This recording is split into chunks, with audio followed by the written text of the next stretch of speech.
Hi viewers, இந்த video நேற்று எடுத்தது. காராமணி வந்து பார்த்திங்கன்னா கொஞ்சம் காய் இருந்தது. இந்த அளவுக்கு தான் பெருசாகும், இதுக்கு மேலே அது பெருசாகாது. அப்புறம் எப்பயும் போல் பாகற்காய், இது வந்து நேட்டிவ் வெரைட்டி, ரொம்ப கசப்பு இருக்காது, மீடியம் அளவுக்கு தான் கசப்பு இருக்கும்.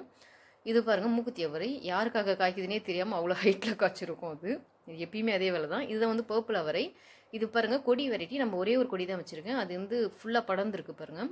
வீக்லி 2 தடவை வந்து நான் பறிக்கிற மாதிரி இருக்குது காய். இன்னும் விட்டால் பெருசாகும். என்னென்னா அணில் விடாது அதில் சீட்ஸ்லாம் வந்ததுக்கப்புறம். இது வந்து கஸ்தூரி வெண்டைக்காய். அதுக்கப்புறம் பார்த்திங்கன்னா கத்திரிக்காய்லாம் ஒரு சிலது கொஞ்சம் பெருசாக ஆரம்பிச்சிருச்சு. ஸோ அது மட்டும் எடுத்துருக்கோம், சமையலுக்கு தேவையானது மட்டும். இது வந்து சேலம் முள் கத்திரி. இது வந்து பச்சை வரி கத்திரி, ரொம்ப சாஃப்டாக இருக்கும், டேஸ்ட்டும் ரொம்ப நல்லா இருக்குதுக்கு.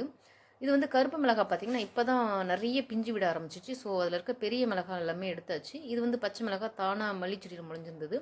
அதுக்கப்புறம் நம்மக்கிட்ட பிரண்ட தொக்கு கேட்டவங்களுக்காக கொஞ்சம் ஹார்வெஸ்ட் பண்ணியாச்சு, தொக்கு செய்கிறதுக்கு. அவ்வளோதாங்க இன்றைக்கி ஹார்வெஸ்ட். தேங்க்யூ.